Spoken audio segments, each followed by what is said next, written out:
Bonjour chers élèves, merci de vous savoir nombreux autour de votre écran pour une nouvelle séquence. Notre séquence d'aujourd'hui porte sur le repérage polaire d'un point du plan. La séquence passée, nous avions eu des propriétés sur les angles associés. Et donc, nous allons juste prendre un petit exemple pour illustrer ce que nous avions déjà pris sur les angles associés.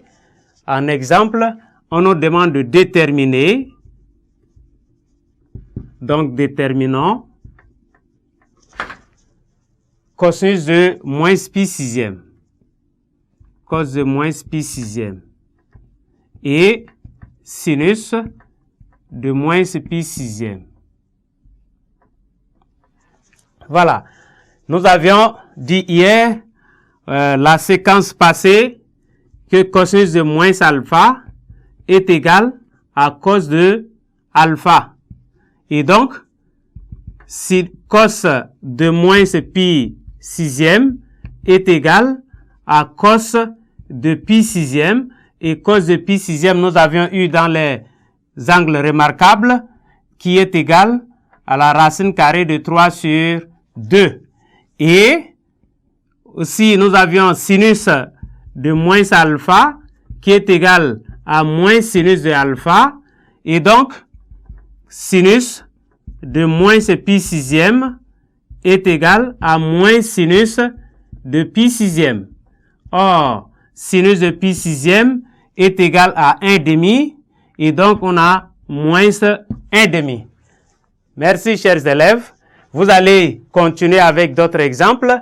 Nous continuons cette fois-ci avec le repérage polaire d'un point du plan.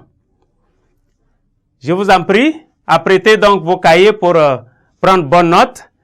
D'abord, à la fin de notre séquence, chacun et chacune de vous doit être capable de déterminer les coordonnées polaires d'un point. D'autre part, établir les relations des coordonnées, entre les coordonnées polaires et les coordonnées cartésiennes d'un point du plan. Nous commençons par les coordonnées. Les coordonnées polaires d'un point.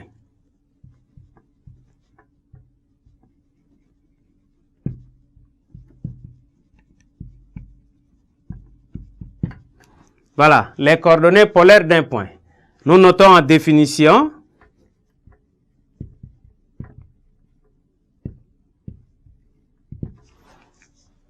le plan étant muni du repère orthonormé direct OIJ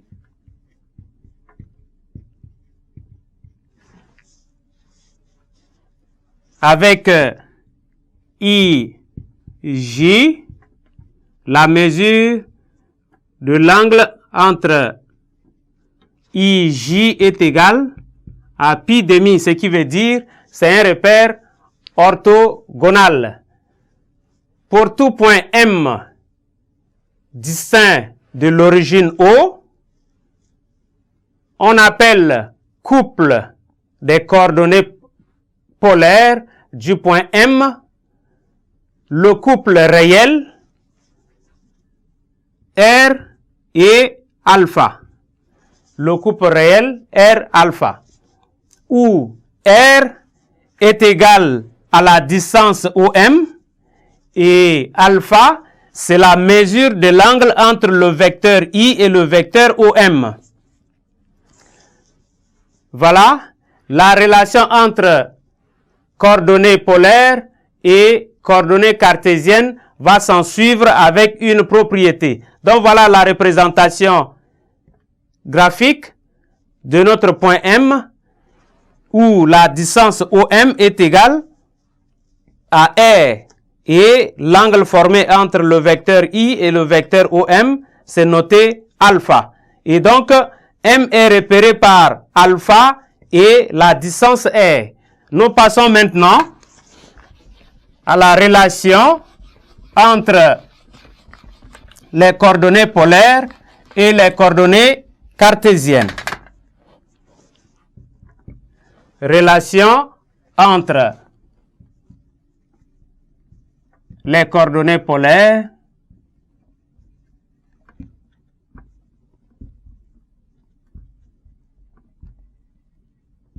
entre les coordonnées polaires et les coordonnées cartésiennes.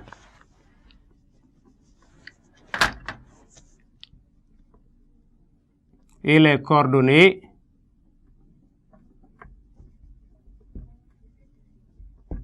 cartésiennes.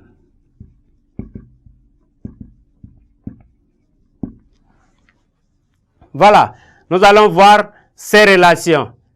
Et donc, nous prenons en propriété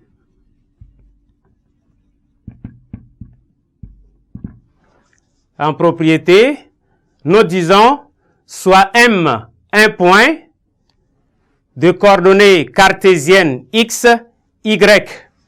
M, un point de coordonnées cartésiennes X, Y et de coordonnées polaires, ça c'est cartésienne,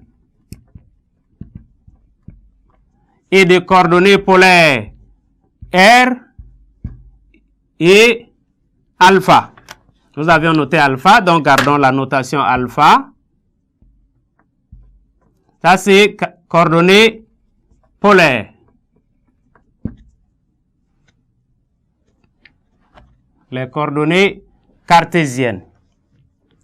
Et donc, on a les égalités suivantes.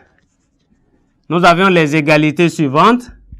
La première égalité, nous avions R est égal à la racine carrée de x carré plus y carré.